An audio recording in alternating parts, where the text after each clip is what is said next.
안녕하세요. 라자르디니의 운영자 일상정원사입니다.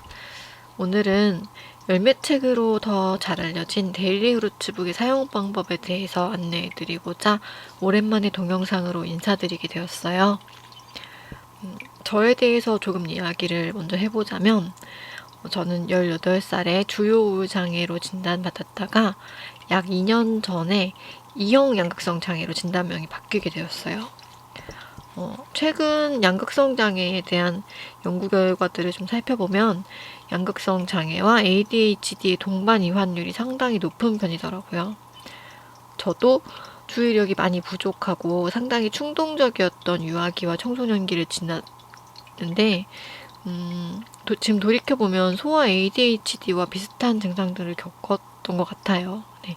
그때는 근데 양극성 장애나 ADHD라는 병에 대해 알고 있는 일반인이 거의 없던 시기여서 정확한 진단이나 치료를 받지는 못했고 그럼에도 불구하고 이제 계속 증상들은 계속 나타나니까 당시에 다른 보통 친구들처럼 생활하는 것이 여러 가지 면에서 어려워서 학교 생활에 적응하기 위한 방법들을 찾아보다가 중고등학생 때, 아마 중학교 3학년 때였던 것 같아요. 네, 중학교 3학년 때부터 스케줄러를 작성하는 것을 통해서 생활 관리와 성적 관리가 가능하다는 거를 좀 몸소 체험을 통해서 깨달았고, 그때부터 계획보다도 실행 내용들을 점검하는 약간 지금 생각하면 던리스트와 비슷한 방식의 스케줄러를 사용했는데, 이것을 좀 더 실용적인 방법으로 발전시킨 제품이 열매책입니다. 그러면 열매책의 구성을 함께 살펴볼게요. 열매책은 총 3달 사용하실 수 있는 분량으로 먼슬리 4개월, 위클리 18주, 데일리 93일, 그리고 먼슬리 리포트 3장과 사용설명서 1장으로 구성되어 있습니다. 애초에는 열매책이 3개월 분량으로 제작되었었는데 데일리에 비해서 먼슬리와 위클리의 양이 많은 이유는 한 권의 열매책을 3달 이상 사용하시는 분들이 좀 생각보다 많이 계셨어요. 그래서 먼슬리와 위클리에 여유분을 조금 넣어달라는 요청이 많아서 이 부분 반영해서 먼슬리는 4개월, 위클리는 3개월 반 사용하실 수 있도록 제작했습니다. 5세 열매책을 기준으로 사용설명서는 맨 뒷페이지에 안내되어 있어요. 이렇게 보시면 사용설명서가 맨 뒷페이지에 보라색 색지에 이렇게 인쇄가 되어 있습니다. 사용설명서가 보일까요? 그래서 열매책을 받아보신다면 제일 먼저 일단 맨 뒷페이지에 사용설명서와 그리고 한 페이지 넘기시면 당부의 말씀, 라자르디니의 당부의 말씀 이렇게 있거든요. 요거를 살펴보셨으면 좋겠어요. 특히 생활이나 시간 관리에 익숙하지 않은 분이 열매책을 사용하시다 보면 내가 이렇게까지 살아야 할까 싶은 피로감이 생기거나 또 아무 이유 없이 기록하는 과정 자체가 좀 짜증났을 수도 있는데 당부의 말씀에는 그럴 때 마음 챙김할 수 있도록 돕는 문구들이 준비되어 있어서 도움을 받으실 수 있으리라고 생각합니다. 열매책의 표지를 열어보시면 제일 처음에 속표지가 나오는데요. 열매책을 사용하려면 비슷한 성격의 태스크를 카테고리별로 묶고 그 카테고리마다 색상을 지정해서 사용한 시간을 시각화하는 작업이 필요한데요. 카테고리별로 지정한 색상을 처음에는 열매책을 작성하시기 시작하면 좀 헷갈리실 수도 있고, 또 열매책을 잠시 쉬었다가 다시 사용하실 때도 헷갈리지 않도록 여기 컬러 인덱스를 만들어 두었습니다. 그래서 저는 루틴이나 마음챙김 일정이 포함된 나돌보기, 그리고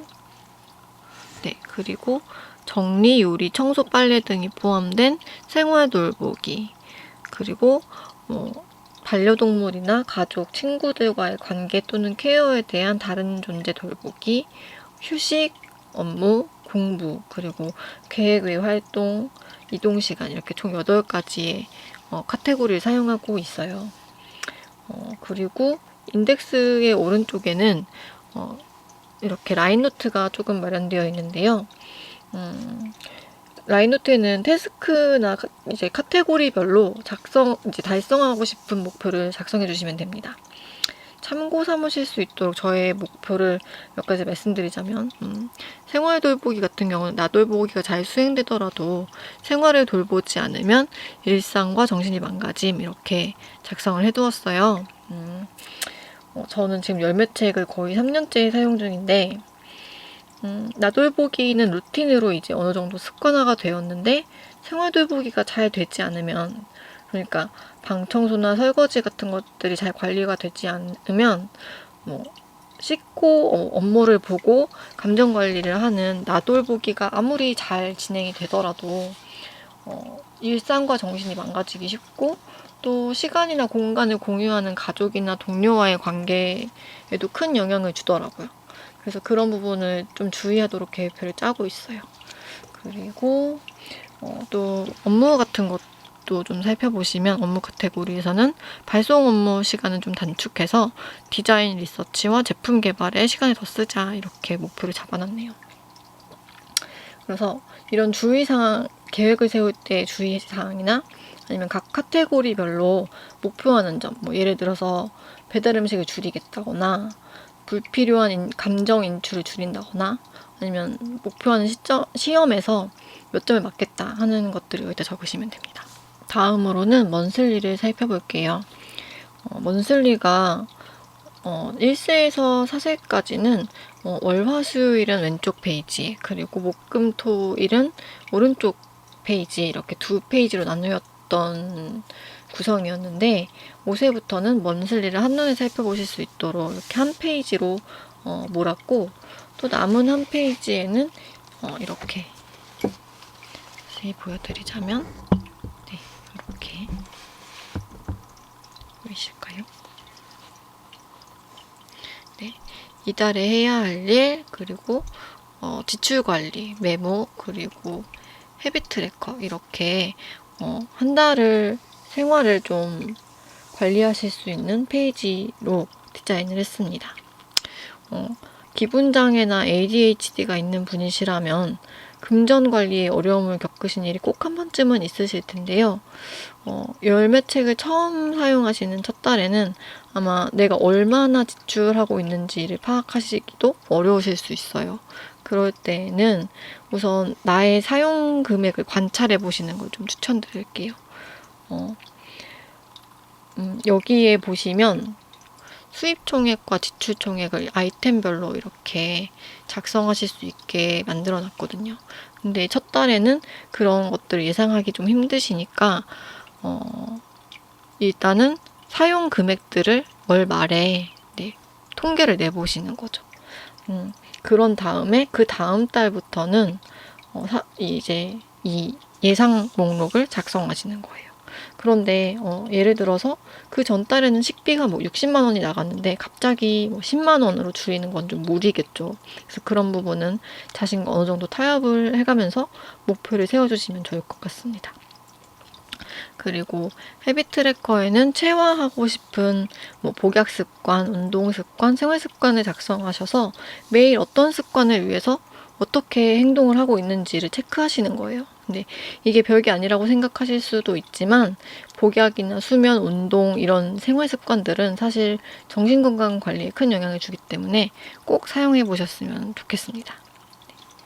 그 다음에는 위클리를 보여드릴게요. 라자르디니의 위클리는 항상 세로형인데요. 조합형 문자인 한글의 특성상 세로형이 잘 맞는다는 개인적인 철학도 있고요.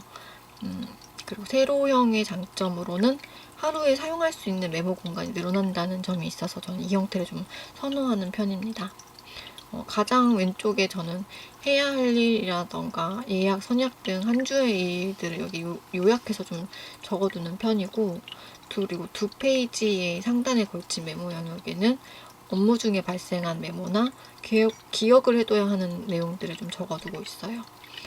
실제로 어떻게 쓰고 있는지 좀 보여드리자면, 이렇게 상단에 보시면 가장 왼쪽에 보시면 달력도 여기 이렇게 작성하고, 그 밑에 우선적으로 처리해야 할 일의 목록을 적는데, 이걸 기초로 각 요일에 할 일을 배치를 하고, 그 다음에 그 할 일들, 적어둔 할 일들을, 요일별로 적어둔 할 일들을 데일리 페이지에도 이제 반영을 합니다.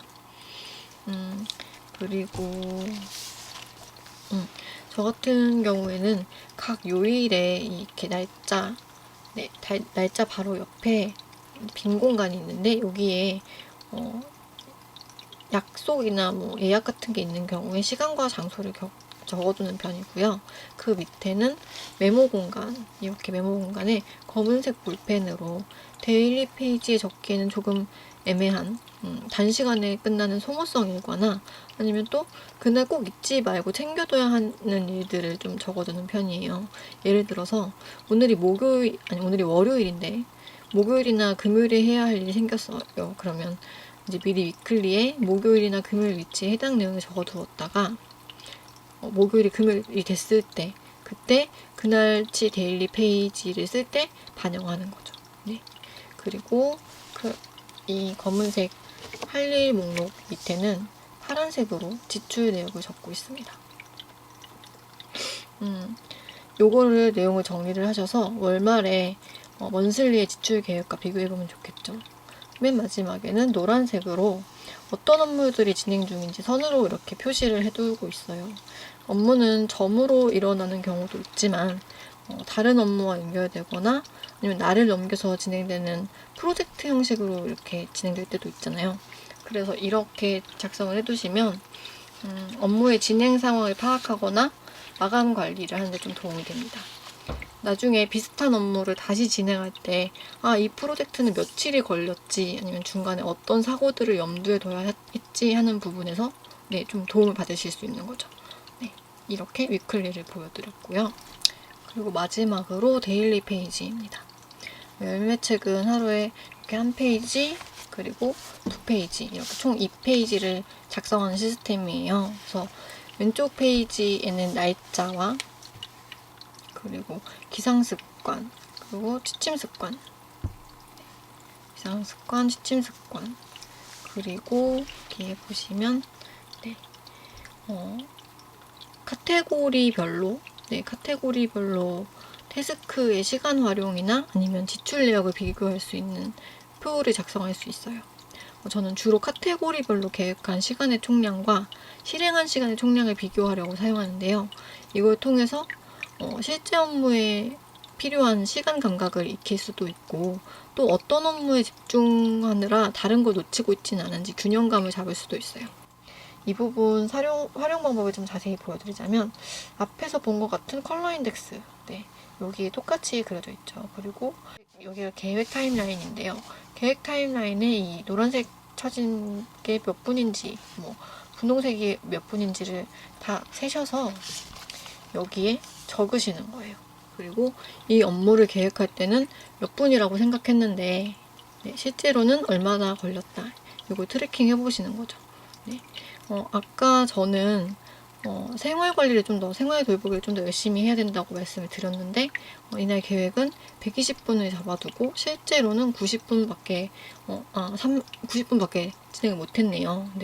이 옆에다가 이제 하루가 지나면 이걸 가지고 또 이제 한번 토봐보기를 하는데, 옆에다가 나중에 업보빔 맞고 싶지 않으면 생활 돌보기를 좀 열심히 해야 된다고 이제 표시를 해둔 거죠.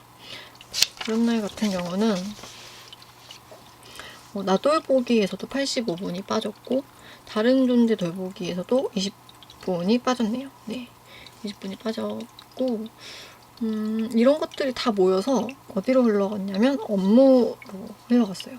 360분을 계획해뒀는데 520분의 업무를 했죠. 그래서 업무 시간이 늘어나니까 당연히 피로감이 많아져서 95분이라는 휴식 시간을 가졌고 이렇게 업무가 늘어나다 보니까 공부 시간도 줄어들 수밖에 없다. 그래서 이렇게 이 세 가지가 한 호흡으로 가고 있구나. 사실은 네, 요거를 조금 파악할 수 있는 그런 표시들이에요.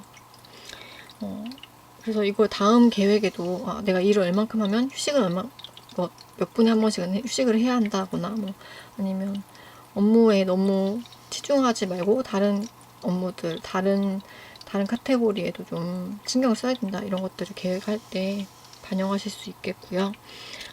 그리고 갈색 같은 경우는 이렇게 저는 계획 외에도 계획 외의 활동도 이걸 좀 적어두는 편인데요. 혼자 보는 일기장에도 거짓말을 적기 쉬운 게 인간이긴 하지만 좀 열매책만큼은 솔직하게 작성을 하셔야 실제적인 도움을 좀 받으실 수 있는 것 같아요. 어디에 썼을까요? 네, 여기 이날은 좀 제가 몸이 안 좋아서 낮잠을 잤다고 이렇게 썼네요. 네. 여기에 보면 낮잠, 몸이 좋지 않았다 이렇게 써있고요. 근데 이제 낮잠을 잤다고 해서 꼭 그날 하루가 이렇게 갈색으로 된 표시가 된 게 있다고 해서 그날 하루가 망했다 이런 게 아니고요. 예를 들어서 컨디션이 전체적으로 떨어졌는데 충분히 쉬고 나서 그 이후에 퍼포먼스가 훨씬 좋아졌다면 잘한 수행이 되는 거죠. 그리고 내가 어느 시점에서 휴식을 계획하는 것이 좋겠다 하는 성찰도 할 수 있고요. 또 회피하는 습관에 대해서도 이걸 계속 작성하다 보면 분명히 내가 어떤 업무를 회피를 하느라고 계속 유튜브를 보고 있다거나 이런 것들을 분명히 파악할 수가 있거든요. 그럼 실제로 내가 어떤 손해를 봤는지 이런 걸 적다 보면 좋지 않은 습관을 교정하는 동기가 될 수 있습니다. 그리고 최하단에는 이렇게 수면 시간과 최적화 시간을 적을 수 있게 해놨어요. 수면 시간은 쉽게 이해하실 수 있을 것 같고요.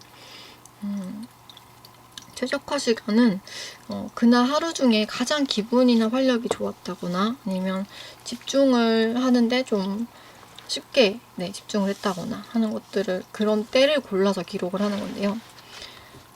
이 데이터가 모이면 중요한 업무를 하루 중 어느 시간대에 배치하는 것이 좋은지를 반영해서 영리하게 계획을 세우는 데 도움이 되는 거죠. 예를 들어서 지금 최적화 시간이 이틀이나 이렇게 없는데 이런 날은 좀 내가 몸이 좋지 않았구나 라는 걸 파악하실 수도 있고, 보통 저는 오후 2시에서 5시 사이가 최적화 시간이에요. 그래서 이 시간대에는 좀 머리를 많이 써야 하는 업무를 넣어두는 편입니다. 그리고 메모 영역에는 나우나 낫나우를 구분해서 작성하시거나 아니면 감정일기를 쓰시는 분들도 많아요. 근데 저는 테라피북을 감정일기로 쓰고 있어서 그날 기사나 책에서 읽은 내용 중에 기억해둘 만한 것들을 이렇게 작성하고 있습니다. 그러면 이제부터는 데일리 페이지를 잘 작성하는 방법에 대해서 설명을 드릴 건데요. 첫 번째로는 일단 왼쪽 페이지부터 시작을 해서 날짜를 쓰고 그리고 기상습관, 취침습관을 작성을 합니다.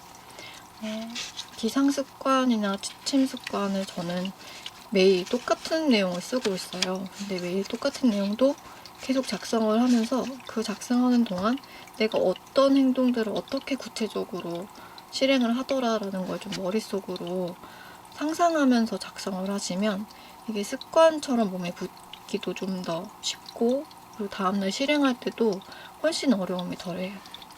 그래서 이거를 꼭 작성해 주시는 것도 추천을 드립니다. 저도 다시 한번 작성을 계속 해볼게요.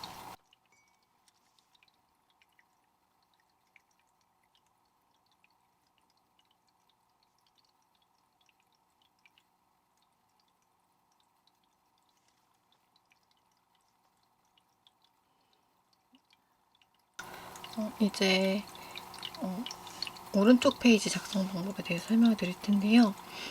5세를 기준으로 오른쪽 페이지는 중앙부터 작성을 합니다. 7세에서는 레이아웃이 조금 바뀔 예정이에요. 그리고 처음부터 이렇게 상단에서부터 시작하시면 되는데요. 첫 번째는 오늘의 마음가짐이 이렇게 써 있어요. 저는 오늘의 마음가짐에는 하반기 2022년 하반기 내내 같은 문장을 쓰고 있어요. 그래서 마음이 이 문장대로 생활할 준비가 되면 이제 다른 문장을 써보려고 합니다.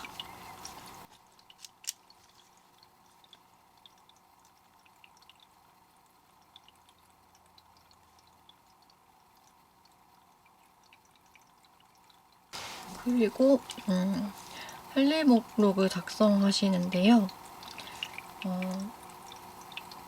할 일 목록은 위클리의 내용을 참고하면서 생각나는 대로 작성해 보시는데 자꾸 미루게 되거나 회피하고 싶은 일일수록 잘게 쪼개서 작성하시는 것을 추천드려요. 이것도 한번 작성해 보겠습니다.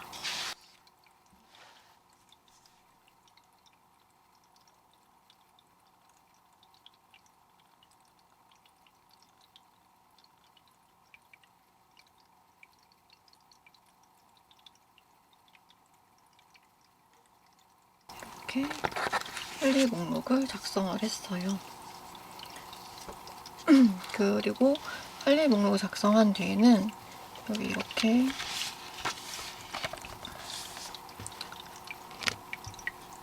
중요도와 우선순위를 작성을 하셔야 하는데요. 저는 중요도는 A, B, C로, 그리고 우선순위는 1, 2, 3으로 해서 A1, A2 에서부터 C1, C2, C3까지 네, 이런 식으로 번호를 매겨보고 있어요. 그거는 뭐 그냥 A로만 작성을 하신다든지 1, 2, 3, 4로만 작성하시는 것도 관계는 없습니다. 그런데 ADHD 증상의 큰 특징 중에 하나가 이런 중요도와 우선순위를 매기는 게 좀 어렵다는 점이 있거든요. 중요도를 결정하기 어려우실 때는 제가 라자르디니에서 함께 판매 중인 4분할 메모지를 이렇게 같이 사용해 보시는 것도 추천을 드려요. 이거는 미국 대통령인 아이젠하워가 고안한 시간 관리 매트릭스인데요. 저 같은 경우는 이렇게 가로축에는 긴급도, 세로축에는 중요도 이렇게 해서 구분을 하도록 만들고 있어요. 그래서 1, 4분면은 중요하지만 긴급하진 않은 일, 그리고 2, 4분면은 중요하고 긴급한 일, 3, 4분면에는 긴급한데 그렇게 중요하진 않은 일, 4, 4분면에는 중요하지도 않고 긴급하지도 않은 일로 분류를 하는데요. 처음에 이 4분면 이거를 사용하시면 처음에는 2, 4분면 위주의 일들을 우선적으로 해결을 하게 돼요. 그러면서도 또 그 와중에도 1, 4분면의 일도 잘 분배를 하고 계획해서 위기 상황이 생기지 않도록 사용을 해야 합니다. 시간 관리가 잘 되어가는 어느 시점에는 주요 업무가 여기 2, 4분면에서 1, 4분면으로 넘어가는 걸 확인하실 수 있을 거예요. 네. 그리고 이제 제가 중요도를 좀 작성을 해볼게요.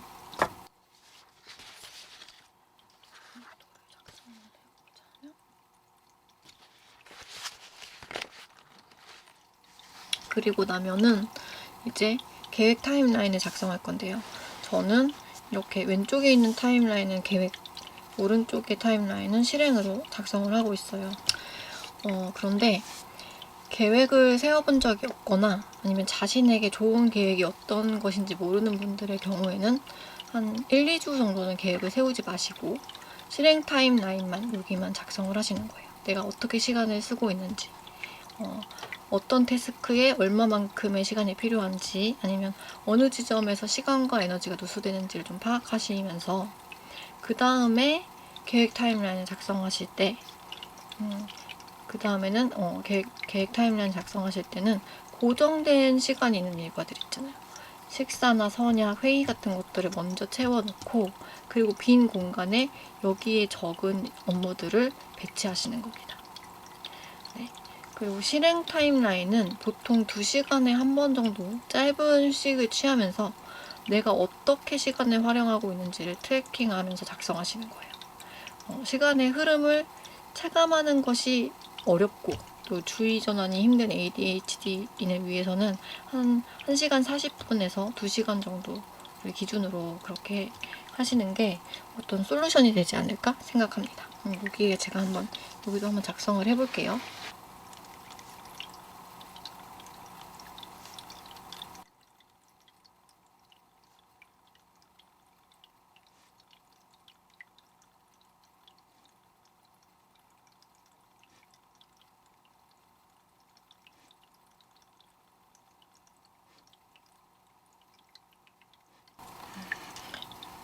이렇게 우선적인 업무들, 시간이 정해진 업무들, 여기에는 이렇게 모닝 루틴, 기상 습관, 그리고 여기에 슬립 루틴, 수면 습관, 그리고 식사와 뭐 정해진 애기들 케어하는 시간들, 이런 것들을 여기다 일단 넣었고요.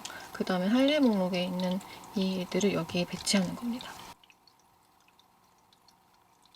그리고 중요한 거는 내가 업무를 할 때 얼마나 걸릴지 잘 모르겠을 때에는 계획 시간을 잡을 때 내가 생각한 시간에서 최소 15분에서 20분 정도를 더 잡아두시는 걸 추천해요. 왜냐하면 그렇게 시간이 타이트하게 되면 나중에 어떤 업무에서 시간을 많이 잡아먹었다 할 경우에 그 다음 업무들이 다 밀리게 되고, 그러다 보면 이제 시간 관리를 하는 그 과정이 좀 스트레스가 될 수 있기 때문에 그렇게 본인이 생각하신 시간 개념에서 한 20분 정도를 더 추가해서 계획을 잡아두시는 걸 추천드립니다.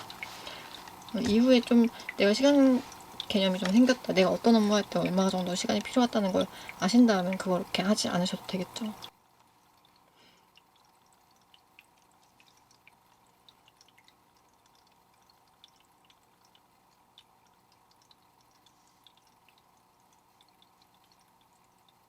가장 중요한 거는 그날 하루를 다 페이지를 사용했을 때 다시 한번 토봐보는 거예요. 그래서 사실 저는 새 페이지를 원래 작성하기 전에 연필이나 샤프를 들고 그날 어떻게 하루를 지냈는지를 좀 살펴보는데요.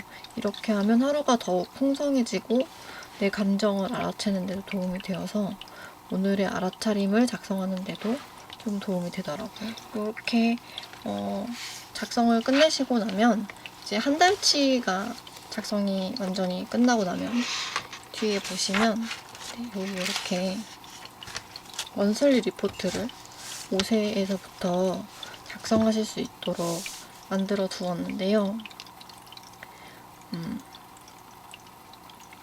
이걸 작성하면서 한 달에 내가 어떤 성과가 아니라 어떤 것들을 느꼈는지, 어떤 업무를 했는지, 또 어떤 행동과 화해하고 싶은지 이런 것들을 적으실 수 있어서 마음 챙김을 하시는데 좀 도움이 되지 않을까 생각합니다. 이렇게 해서 열매책 사용 방법에 대해서 안내를 드렸어요. 근데 제가 조금 드리고 싶은 말씀이 있는데, 열매책의 핵심 기술이 계획 타임라인과 실행 타임라인을 비교하는 것이라고 생각하시는 분들이 많지만, 사실은 부가적이라고 여기기 쉬운 먼슬리나 위클리, 헤비 트래커, 그리고 뭐 기상 습관이나 취침 습관들, 이런 것들이 ADHD인이나 무기력증이 있으신 분들께 사실 너무 중요한 부분이거든요. 사람이 하루에 결정할 수 있는 그 결정의 개수가 사실은 정해져 있답니다.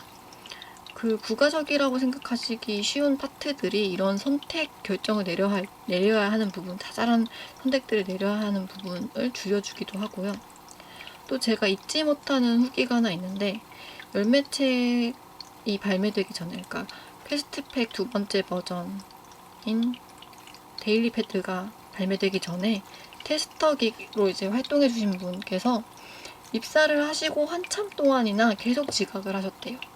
그런데 기상 습관을 계속 작성하시면서 이미지 트레이닝을 통해서 완전히 그 지각하는 버릇을 고치게 되셨다는 분도 계셨거든요. 제가 이 얘기를 왜 드렸냐 하면 어떤 목표를 계획하고 그걸 성취하는 과정이 물론 굉장히 중요한 일이긴 하지만 저 개인적으로는 현대 사회에서는 약간 신화처럼 과대포장이 되었다고 생각해요. 게다가 신경증이나 정신증이 있으신 분들이 본인의 생산성을 입증하고 그걸 통해서 병이 나았다는 걸 증명하거나 아니면 대다수의 많은 분들이 하시고 계신 것처럼 본인이 존재할 만한 가치가 있는 사람이라는 거를 확인하고 싶어 하는 그런 부분들이 있어요. 그리고 그거 왜 그렇게 생각하시는지도 너무 충분히 이해를 합니다. 그런데 사실 ADHD나 기분장애는 그렇게 목표를 달성하고 더 생산적인 모습을 보여준다고 해서 극복되는 병인가? 이거를 한번 생각할 여지도 있다고 저는 보거든요. 못해도 괜찮아요. 그냥 어떤 생명이 존재하는 것만으로도 존중받고 사랑받아야 하는데 사실 ADHD나 기분장애로 인해서 우리가 스스로의 몫을 해내지 못했을 때 받았던 미움 또 자괴감 이런 게 우리를 힘들게 했죠. 네. 그런 부분 충분히 이해를 합니다. 근데 이런 면에서 생산성에 대한 해갈은 사실은 거의 이거는 외로움을 해소하고자 하는 몸부림에 가깝죠. 사회적 존재로서 인간에게 이런 생산성이 떨어진다는 건 일종의 기능적 사망 선고처럼 느껴지니까요.